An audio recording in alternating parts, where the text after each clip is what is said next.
여러분, 얼마 전까지 코로나 팬데믹을 거치면서 우리는 물리적인 거리 두기를 경험했지만 동시에 디지털 연결이 더욱 강화되었습니다. 한국에 있는 교회와 베트남에 있는 교회가 실시간으로 예배를 드리고 세계 곳곳에 있는 성도들이 한 화면 가운데 모여 공동체를 이룰 수 있게 되었습니다. 전임 우리 정재용 목사님 때에 팬데믹 때 결혼식이 있었는데 이게 지인들과 가족들이 모일 수 없었기에 이곳에서 결혼식이 있게 되었고 아무도 들어오지 못했고 화면으로 한국에 있는 가족들이 연결이 되어서 결혼식이 진행되기도 했습니다. 몸은 멀리 떨어져 있었지만 우리 모두는 다 연결되어 있는 신기하고 은혜의 시간들을 경험했습니다.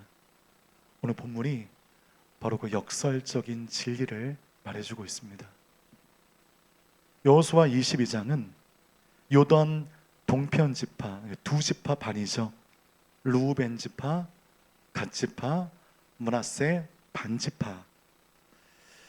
이 동편 지파들이 길었던 가나안 전쟁을 마치고 자신들의 땅으로 귀향하는 장면이 기록되어 있습니다. 여러분, 단순히 귀향이 아닌 하나됨의 본질을 다시 한번 되새기게 만드는 감동적인 메시지가 아닐 수 없습니다. 우리 성경을 펴시고 여호수아 22장 우리 2절과 3절의 말씀을 우리 함께 합독하겠습니다. 시작. 말했습니다. 너희가 여호와의 종 모세가 명령한 것을 다 지켰고 내가 너희에게 명령한 모든 이대로 순종했다. 너희가 이날 이때까지 오랫동안 너희 형제들을 버리지 않고 너희 하나님 여호와께서 너희에게 준 사명을 잘 감당했다. 자, 여호수아가 한날 우리 르우벤과 갓과 므낫세 반지파를 다 모이게 했습니다. 그리고 그동안 너무 수고했다고, 너무 잘했다고 격려합니다. 여러분, 요단강을 건너 가나안 정복 전쟁까지 그 모든 긴 여정 속에 이들은 이미 자기의 땅이 이미 정해져 있었음에도 불구하고 형제들과 함께 치열하게 싸웠고 끝까지 사명을 감당했습니다. 이게 어떤 의미냐 하면 마치 제대한 남성이 다시 자원하여 군에 들어가 우정을 나눈 후임들과 함께 혹한기 훈련을 함께하는 것과 같습니다. 말이 안 되죠, 여러분? 딱 이런 의미입니다.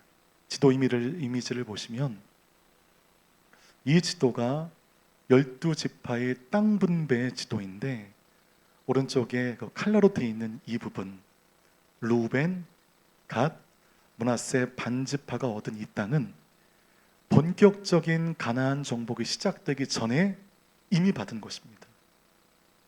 여러분, 좀 특혜가 있었죠. 본격적인 전쟁이 시작되기도 전에 이 두 지파 반이 슬그머니 모세에게 찾아와서 이 지역을 달라고 요청했습니다. 이게 얼마나 얄미운 짓입니까?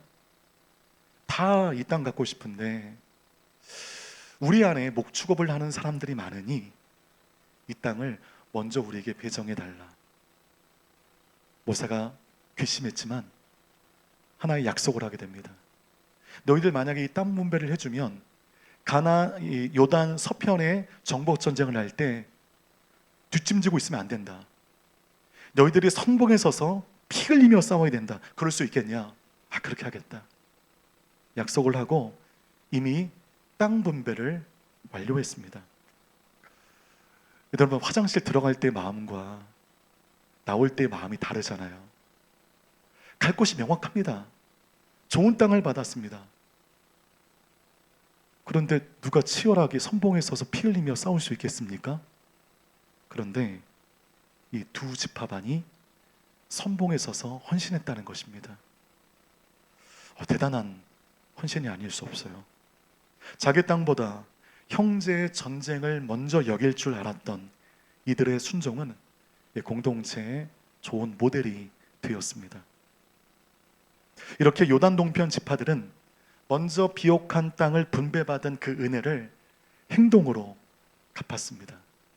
여기서 알 수 있는 메시지가 있죠. 여러분, 은혜는 머무는 것이 아니라 흘려 보내는 것입니다. 저를 따라해 주십시오. 은혜는 머무는 것이 아니라 흘려 보내는 것이다. 여호수아가 그들의 그 충성을 인정했습니다. 이렇게 잘해줄 줄 몰랐던 것 같아요. 그러면서 두 지파 반을 그들의 땅으로 돌려보내려고 합니다. 바로 그때 여호수아는 그들을 보내면서 중요한 당부 하나를 하게 됩니다. 여호수아 22장 5절 말씀 함께 읽겠습니다. 시작. 그러나 여호와의 종 모세가 너에게 준 명령과 율법을 잘 지켜 행하라. 너희 하나님 여호와를 사랑하고 항상 그분의 길로 다니고 그분의 계명을 지키고 그분을 꼭 잡고 너희의 마음과 영혼을 다해 그분을 섬겨야 한다. 자, 이제 루벤, 갓, 므낫세 반지파가 요단 동편으로 이제 떠나버리면 중요한 절기 이전에는 여관에서는 만나기 어렵습니다. 더구나 요단강이라고 하는 자연적인 분리장벽이 있었기 때문에 더욱더 자주 보지 못할 것입니다. 여러분, 보지 않으면 마음도 멀어지는 거죠. 이렇게 지리적인 분리가 신앙적, 민족적 분리가 되지 않으려면 모든 지파들이 함께 하나 될 수 있는 중요한 중심, 가치가 있어야 된다는 것입니다. 그것이 바로 하나님의 말씀, 율법, 토라였다는 것이죠. 이렇게 하나님의 가치에 따라 우리가 마음을 모을 수 있다면, 우리가 하나 될 수 있다면 아무리 멀리 떨어져 있는, 지리적으로 멀리 떨어져 있다 할지라도 우리는 각자의 자리에서 하나 될 수가 있다는 것입니다. 때문에 서로 다른 곳에서 다른 방식으로 일하는 조직이 하나로 기능하기 위해서는 명확한 핵심 가치와 함께 공동의 목적이 있어야 됩니다. 오늘의 교회는 서빙고와 양재를 제외하고 10개 국내 캠퍼스가 있고 호치민 오늘의 교회를 포함한 해외 24개 비전 교회가 있습니다. 서쪽 끝에는 아부다비 오늘의 교회가 있고요. 동쪽 끝에는 뉴저지 오늘의 교회가 있습니다. 남쪽 밑에는 시드니 오늘의 교회가 있고 북쪽 끝에는 대련 오늘의 교회가 있습니다. 어마어마한 거리에 오늘의 교회가 퍼져 있습니다. 하지만 전 세계 그 멀리 분포되어 있는 오늘의 교회가 명확한 핵심 가치와 공동의 목적 아래 하나로 기능하고 있습니다. 우리 교육자들이 자주 못 보죠. 너무 멀리 떨어져 있다 보니까 많이 만나봤자 1년에 한 번, 2번 정도 만나게 되는데 별로 상관없습니다. 액체 29, 선교라고 하는 공동의 목적 아래 우리 모두가 유기적으로 기능하고 있다는 것입니다. 그래서 호치민 온누리 교회는 세를 불리기 위하여, 규모를 크게 하기 위하여 몰두하지 않습니다. 저희는 전도활동, 전도 집회 하지 않습니다. 그럼 할 수 있습니다. 진짜 잘할 수 있는데 우리 교회가 14년 전에 이 땅 가운데 태어난 그 목적이 분명하죠. 우리는 선교지를 섬기는 것입니다. 그래서 우리는 그 에너지를 선교에 투입시키죠. 선교사님을 돕고 현지 교회를 돕는 것입니다.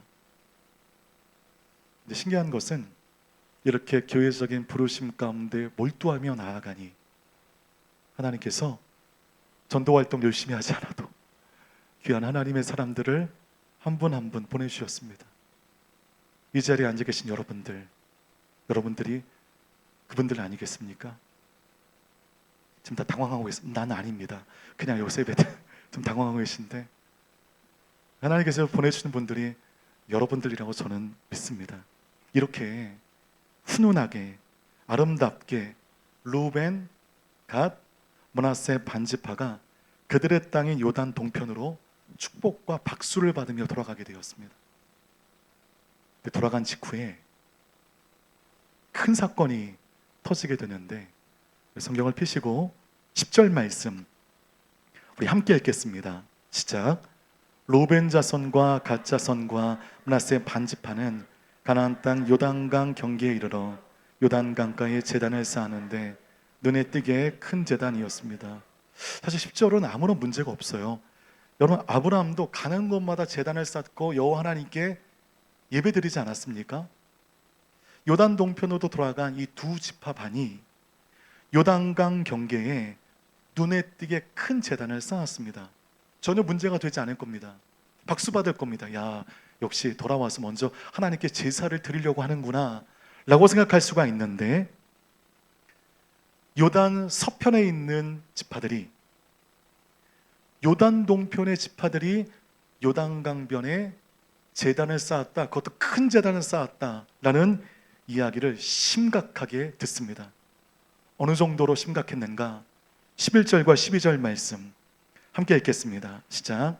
이스라엘 자손들은 보라, 르우벤 자손과 갓 자손과 므낫세 반지파가 가나안 땅 요단강 경계에 이스라엘 자손의 길목에다 제단을 쌓았다 하는 소식을 들었습니다. 이스라엘 자손들은 이 말을 듣고 온 회중이 그들과 싸우려고 실로에 집결했습니다. 요단 동편의 지파들이 제단을 쌓았대. 아니, 이런 괘씸한 일이 요단 서편의 지파들이 합세해서 실로에 모여 요단 동편의 지파들과 전쟁을 준비하게 됩니다.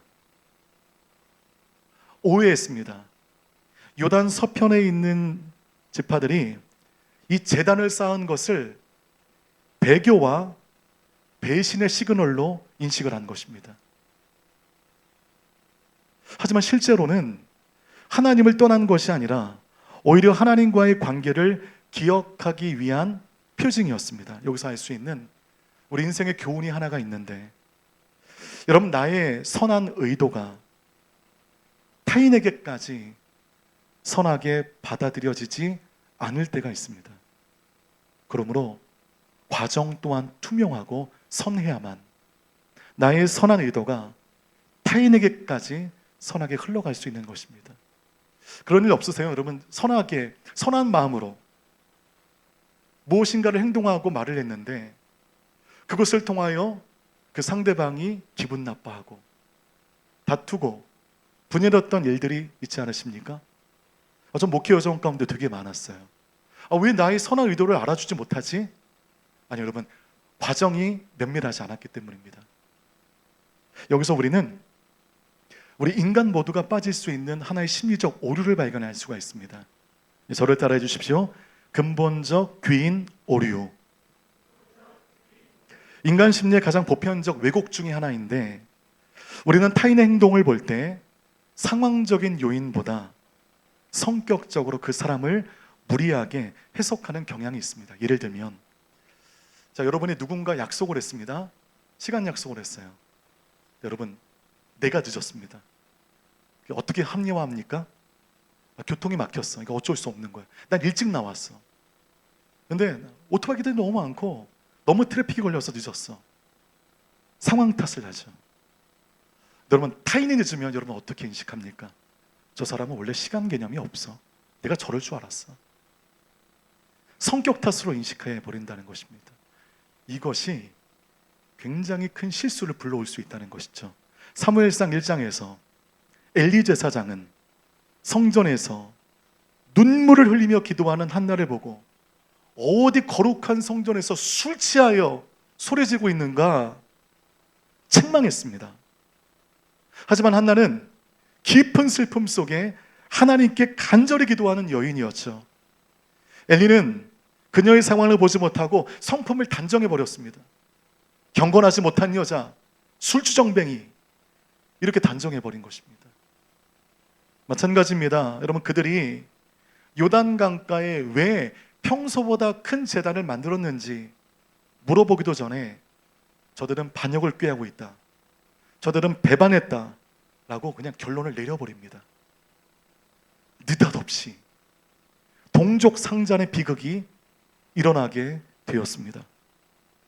여러분, 우리가 삶을 살아가며 이 근본적 귀인 오류에 빠질 때가 있다는 것입니다. 그럼 여러분, 이 절체절명의 이야기가 어떻게 전개되어지는가? 우리 24절 말씀을 우리 함께 읽겠습니다. 시작. 그것은 후에 당신들 자손들이 우리 자손들에게 이런 말을 할까 두려웠기 때문입니다. 너희가 이스라엘 하나님 여호와와 무슨 상관이 있느냐.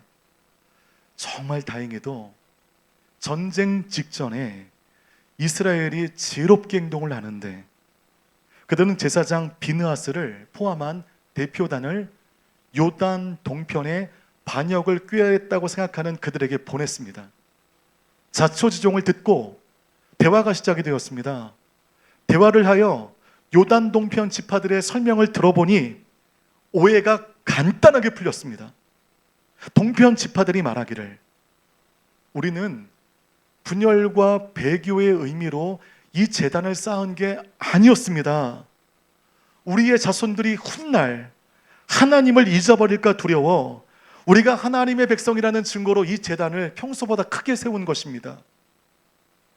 여러분, 이야기를 들어보니까 선한 의도입니까? 불선한 의도입니까? 선한 의도죠. 너무 아름다운 의도죠. 근데 이 선한 의도 때문에 전쟁이 날 뻔했습니다. 여러분, 이런 일들이 우리의 삶 가운데 어쩌면 비일비재하게 나타나는데, 제가 양재에서의 공동체를 섬길 때 공동체 임원이셨던, 제가 콜링했던 집사님이 3주 연속 주일 예배 나오시지 않는 겁니다. 그리고 제 신방 전화도 받지 않으셨습니다. 2번 전화했는데 받지 않으셨고 리콜도 하지 않으셨습니다. 그분은 어떤 특정 종목이 강력한 취미이셨기 때문에 토요일 날에는 그 종목, 그 운동을 하기 위해서 거의 공동체 활동에 함께하지 못하셨습니다. 마음이 제가 조금 이제 상한 게 있었죠. 공동체 임원인데 취미도 좋은데 공동체 행사가 토요일 날 있으면 나오셔야지, 그런 마음이 있었습니다. 근데 이분이 3주간 교회에 나오시지 않고 제 전화를 받지 않으셨어요. 제가 마음으로 이렇게 판단했습니다. 운동이 믿음보다 앞서 버렸구나. 은혜가 떨어졌구나. 어떻게 2번 전화했는데 전화를 리콜하시지 않지? 여러분, 제가 전화드리면 한 번은 안 받으실 수 있으시겠죠? 2번째는 받아주시기를 부탁드리겠습니다. 연말에 더욱더 성실하게 받아주시기를 부탁드리겠습니다. 마음이 꽁했어요, 제가. 그래서 소원한 관계가 유지되고 있다가 서빙고에 그분과 절친 관계에 있는 어떤 집사님을 통해서 그분의 최근 소식을 듣고 제가 깜짝 놀랐습니다. 그 집사님의 어머니가 갑작스러운 급성 치매, 치매도 갑자기 오는 그런 치매가 있을 것 같아요. 갑작스러운 급성 치매를 앓게 되시면서 혈안간 건강하시던 분이 가족들을 알아보지도 못하고 용변도 어려워지셨다고 합니다. 한순간에 악화된 어머니를 맡아줄 간병인이 없어서 휴가를 내고 또 모든 연차를 긁어서 어머님을 보필하고, 그것도 안 되니 퇴근 후에는 곧장 어머니께 달려가 어머니를 케어하면서 모든 활동을 끊었다는 것입니다. 너무 이해가 되는 겁니다. 그런 상황 가운데 전화 받을 마음의 여유가 어디 있겠습니까? 전화 다시 걸어줄 마음의 여유가 어디 있겠습니까? 그래서 그분은 늘 온라인으로 예배를 드릴 수밖에 없었고, 눈물로 기도하고 있다는 전언을 들은 후에 저는 정말 무너지는 마음으로 며칠 후 그 어머님을 극진히 간호하던 그 집사님 댁을 찾아가 그렇게 오해했던 것을 사과하고 기도해드리고 허락을 받고 공동체 안에 광고하고 그 가족들을 공동체가 위로하고 도왔던 기억이 있습니다. 제가 근본적 귀인 오류에 빠져 있었습니다. 제 마음의 감정으로 무리하게 그 귀한 집사님을 평가해 버린 것이죠. 그래서 여러분, 그 작고하신 그 팀 켈러 목사님이 쓰신 센터 처치에서 이런 글귀가 있습니다. 우리가 교회에서 겪는 대부분의 갈등은 악한 의도 때문이 아니라 오해 때문이다. 우리는 서로의 이야기를 들어야 한다. 지당한 말씀이 아닐 수 없습니다. 우리는 서로의 이야기를 듣기를 주저합니다. 아무것도 아닌 일로 말미암아 우리가 오해가 쌓이고 다투게 된다는 것이죠. 그러나 제사장 비느하스의 판단으로 전쟁을 막게 되었고 그들의 선한 의도가 공개되어졌습니다. 여러분, 이와 같은 근본적 귀인 오류에 빠지지 않기 위하여, 우리 공동체 가운데도 만연한 이 심리적 오류에 빠지지 않기 위하여 저는 세 가지의 행동 강령을 좀 말씀을 드리겠습니다. 첫 번째, 같이 한번 읽어보겠습니다. 시작. 성급한 판단보다 의도를 확인하라. 자, 행동보다 동기를 먼저 파악하고 묻는 습관이 좀 필요합니다. 두 번째, 시작. 대화로 확인하고 듣는 시간을 확보하라. 이 근본적 귀인 오류는 소통의 결핍에서 대부분 발생하기 때문입니다. 또 세 번째, 시작. 자신도 오해받을 수 있는 존재임을 인정하라. 내가 누구를 오해하죠. 근데 나도 그 누군가의 오해받을 불완전한 존재라는 것입니다. 근본적 귀인 오류를 줄이려면 겸손한 자기 인식이 필요하다는 것이죠. 이렇게 하여 갈등이 해결이 되었고 전쟁이 평화로 바뀌게 됩니다. 우리 마지막 33절과 34절 말씀 함께 읽겠습니다. 시작. 이스라엘 자손들은 그 말을 듣고 기뻐하며 하나님을 찬양했습니다. 루벤 자손과 갓 자손에게도 올라가 그들과 싸워 그들이 살고 있는 땅을 차지하자는 말을 하지 않았습니다. 루벤 자손들과 갓 자손들은 그 제단을 엣이라고 불렀습니다. 이것은 여호와께서 하나님이심에 대한 우리의 사이의 증거물이 될 것이다 라고 하는 뜻이었습니다. 자칫 전쟁이 날 뻔했지만 그 모든 오해가 풀리게 되었고 서로 더욱더 견고하게 하나 되어지는 시간이 되었습니다. 34절 말씀 가운데 엣이라고 하는 이름의 제단이 있었습니다. 펜 있으신 분들은 엣에 동그라미 좀 쳐주십시오. 엣이라고 하는 이름의 제단은 자칫 분리의 상징이 될 뻔했지만 오히려 일치의 증거가 되었습니다. 혹시 여러분의 인생에 엣이라고 하는 제단이 있으십니까? 여러 사람과 분리를 경험하게 했던 지난날의 나의 못난 성격들, 상대방의 어떤 실수들, 이 모든 것들이 오히려 일치의 증거로 승화시켜 되어지는 그런 은혜, 그런 삶이 여러분에게 경험되어지기를 주님의 이름으로 축복합니다. 비록 여러분 요단강이 그들을 지리적으로 갈라놓았지만 그들은 온전한 하나가 되었습니다. 이 위기를 잘 극복하며 그들은 오히려 단단하게 뭉쳐지게 되었습니다. 같은 하나님을 섬기고 같은 언약 안에 있다는 것을 다시 한번 믿음으로 확인했습니다. 악한 의도가 있다고 생각했는데 보니 너무나도 선한 의도였습니다. 그것을 파악하게 되니 더욱더 사랑하지 않을 수 없었다는 것이죠. 여러분, 공동체란 말을 우리가 많이 합니다. 공동체.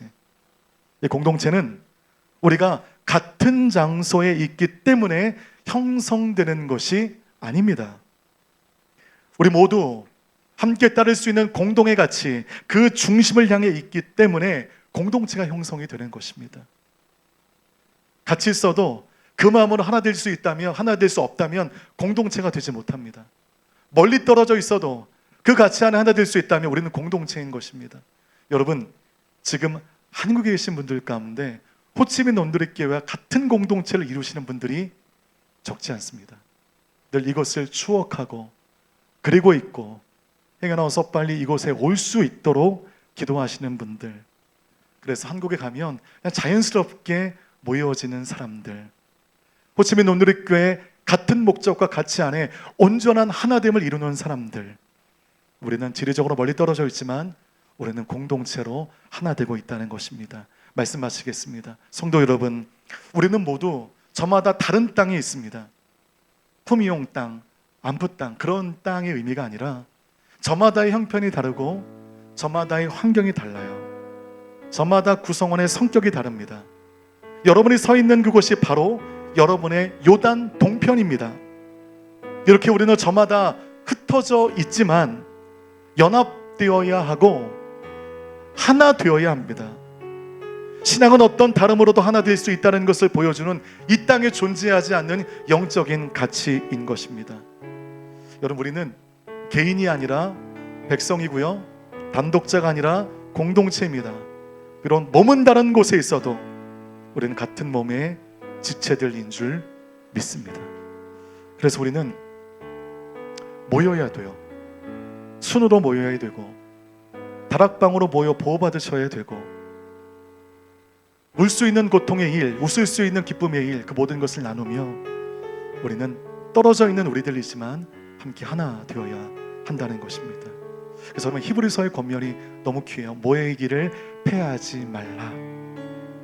십자가의 단단한 악교로 우리를 단단히 뭉치게 하신 주님의 마음과 철학을 늘 기억하고 늘 모이며 겸손하게 신앙으로 나아가는 저 여러분 모두 되시기를 주님의 이름으로 축복합니다.